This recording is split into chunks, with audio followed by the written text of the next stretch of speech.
No, the advice I have is the hospital system and the number of new beds we put in and the arrangements we would put in place, as the Minister just outlined, to at an appropriate point unwind elective surgery would mean the hospital system would cope.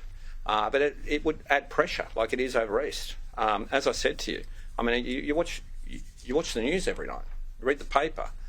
Some states, their ICUs are in what's called code red, other states are in code amber, other states are recalling everyone from leave. Some states are calling in the army to assist. I mean, this is what's going on over there. So what I'm trying to do is, for as long as we can, while we get our vaccination rates up, avoid all those sorts of consequences. So up to what point did you think it was still going to be able to open on February 5? Because some of the language when you're talking about what rate we're going to have of third doses and how we need that to be higher, no one could tell us what that rate was going to be then, and it didn't really seem to be much of a concern. At what point did you sort of decide, did you start thinking about we weren't going to be able to open? We got the advice on these things this morning. Was this decision yours, or did it come from the Chief? Well, we had the State Disaster Council. We discussed it all, and the State Disaster Council was very clear about the direction forward and received verbal and then written advice from the Chief Health Officer. Do you think this is going to damage trust from the public? You've given them a date that you told them what to do to get there. They've done what you've asked of them, and now it's changing. For some people, yes.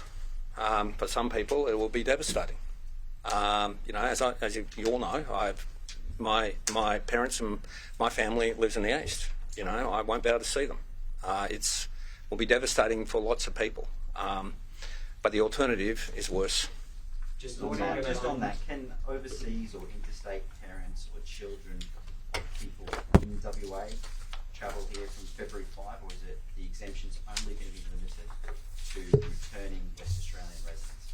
It's returning, look, we'll specify it exactly for people, but it's returning West Australians with strong recent connections or direct family connections with Western Australia, compassionate grounds, funerals, palliative care, terminally ill visitation, the member of the family of an approved traveller, people for urgent and essential medical treatment, and the list goes on. So we've expanded it to try to be as compassionate as we can and recognise the circumstances families face. But you've got to remember, all these people who come in then have to do 2 weeks home quarantine, subject to a testing regime, subject to police checks, subject to RAT testing, in some circumstances PCR testing.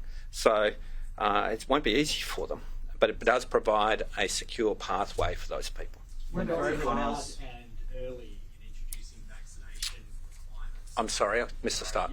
Your government has gone very hard and early in introducing vaccination mandates and entry requirements.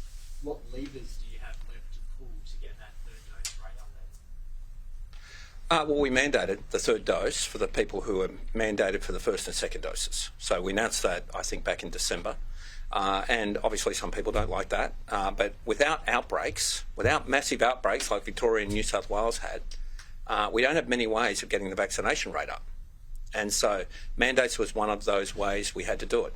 And the reason we mandated, I'll remind you all, was it's to protect vulnerable people who are in hospitals, in aged care, in disability homes and the like, and also to make sure essential industries would continue to operate in the event of an outbreak. They're very good reasons for getting people vaccinated.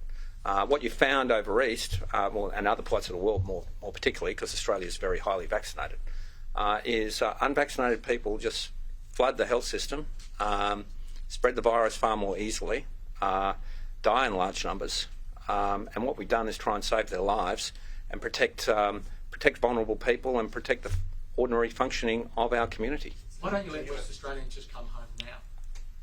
So what we did when we announced the Safe Transition Plan, we said from February 5, we would... But that's out the window. Why won't you let them come home now? We said from February 5, when we get to high levels of double dose vaccination, in order to protect West Australians, that's when the transition would take place. So we're sticking with that plan. So is the messaging an exemption now to get back in after the... I missed the start of your question, sorry. So you have to use an exemption now to get back in with the court proceedings at the end of the month. Stuff. Myself? Yeah. obviously, I'm not too focused on that at the moment.